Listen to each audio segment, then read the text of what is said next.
So what happened during the recession that I learned about this credit crisis? So number one is, of course, if there was no growth, there's going to be no loans. So the next time I hear during the next recession that loans are going down, the banks aren't loaning the money, the first thing I'm going to think to myself is, well, before I go crazy, maybe that's because people aren't asking for the money in the same way. It's a recession, right? So that's probably one of the reasons why.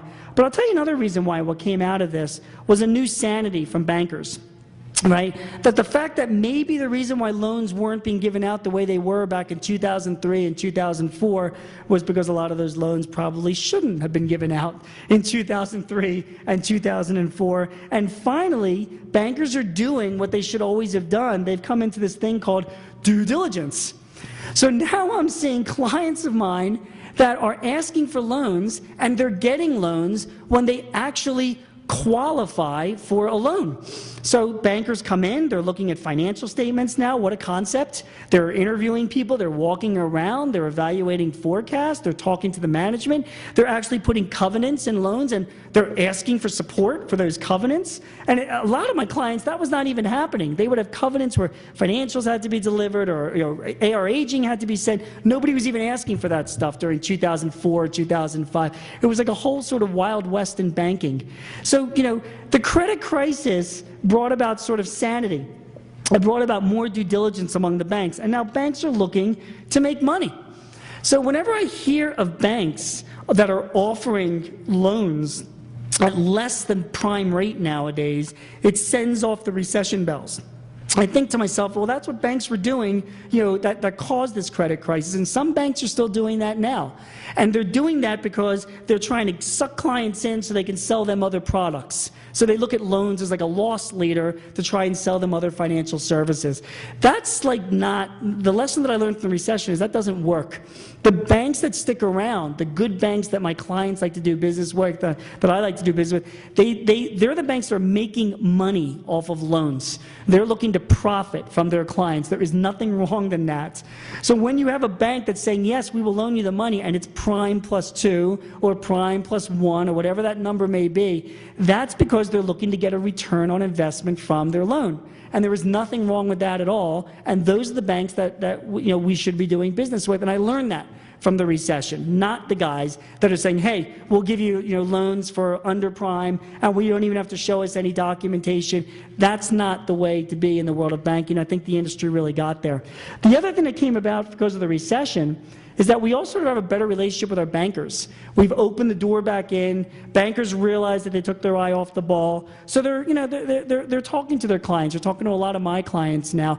And I got news for you. I know this sounds hard to believe. Some of those bankers are like pretty nice guys. It's kind of shocking. Not only that, but some of them, they have the suits and they got their MBAs and they whatever. But at least for the clients that I do, at least for me, they have a lot to teach. They went to school. They have some good information to put out. So now people are inviting them in, and they're say, look, here is my quarterly financials, and what comments do you have? Well, when I compare your quarterlies to my other 150 clients, I see that this ratio is a little bit low, or your debt to equity looks a little high, whatever. That's good advice for a small business owner, and bankers now are starting to get more involved. They're not just going for volume, they're going for a little bit more quality, which is good news. So, was there a credit crisis? There was. But you know what? It took a crisis to restore sanity. So even though it was tough, in the end, it was a good thing. Now, the next question I asked, because I thought this next question was even. Did most companies lose money during the recession? I think, oh my God, it's a recession. Everybody's going to be losing money and going out of business, and we're all going to be waiting in bread lines. And, I'm watching the news and the pundits, and this all sounds terrible. Well, here's what I learned. These are corporate profits all during the recession. And if you notice here, everybody was making money during the recession. So there's a line here between financial and non-financial companies, and some of the non-financial companies had it a little bit rougher. But you can see, during the times of the recession here, profits were down, but companies were still making money. And I remember writing about this back then as well. The first quarter of 2009 was like wow, think back about it, right? I mean, that was like when we're in the middle of this big financial crisis. Well, here was the quarterly earnings for these companies that I selected. I mean, Microsoft made $3 billion the first quarter of 2009. P&G made $2.6 billion. Going up here, J&J, $3.5 billion. All the news was at the time was that earnings were down. Oh my God, J&J's earnings were down 30%, and Microsoft took their first earnings decrease in their company's history. It's the recession, it's the recession. And I'm like, yeah, but they're still earning $3 billion. I mean, they're managing themselves through this. And I remember distinctly, and the reason why I put that list there, and I actually don't have these numbers in front of me because I had it in the column that I wrote for Business Week at the time, is that every one of those companies laid people off, like thousands of people off. Every one, they announced these earnings, gloom and doom that they were down, and they did it while announcing 10,000 layoffs, 5,000 layoffs during the time. And I was thinking to myself, boy, it must be really good to earn $3.5 billion and still get away with it's okay to lay off 5,000 people. It's a really good opportunity to do that. So even during a recession, good companies make money. They continue to earn, and not only that, but during a recession, companies continue to innovate. So, during the past couple of years, we've had the iPad and the iPhone obviously hit the market and completely take off. During just the past 2 to 3 years, Microsoft has introduced Windows 7, which actually works, Xbox, which is now one of the best-selling game systems in the world. And they've also launched their cloud services. You know that a few months ago, Microsoft signed a $50 million deal with the city of New York to provide cloud-based, hosted-based Office applications. So the whole city of New York is going to get rid of their local versions of Microsoft Office and use everything in the cloud through Microsoft. Microsoft was spending the past couple of years developing that stuff, along with a lot of other companies, but they kept innovating. Google had the Droid operating system, and of course Google Docs and Google Apps all came out the past couple of years. Disney came out with anybody see Toy Story 3? It was so good. Yeah, it was the best. So they came out with Toy Story 3 and Hulu, of course, which my kids watch all the time. Ford took some money and retooled their Fiesta, their Explorer, and their Focus. They just had one of their best quarters ever.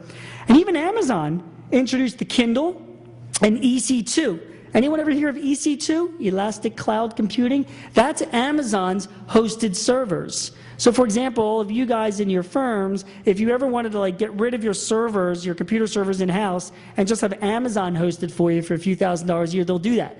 You can put all of your clients' applications on it, and then everybody can access it through the cloud. It's kind of inexpensive to do.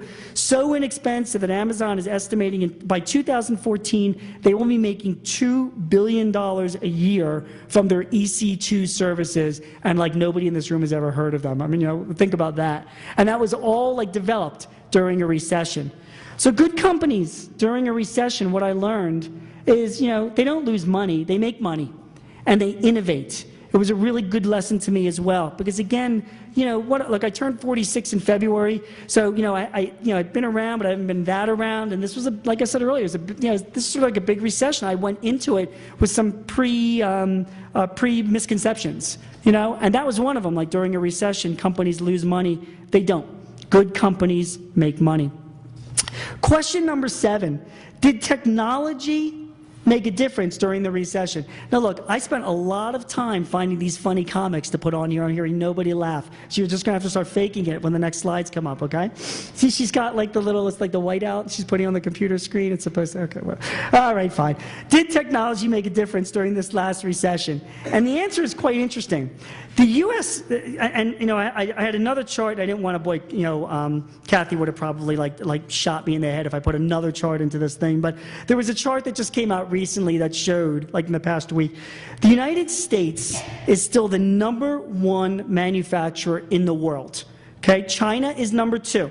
And China is growing and catching up and is estimated to someday even surpass the United States, maybe. But the United States is #1 in the world. And when I mean #1, if I were to show you this chart, you got the United States here, and you got China, kind of behind it, but, catching up.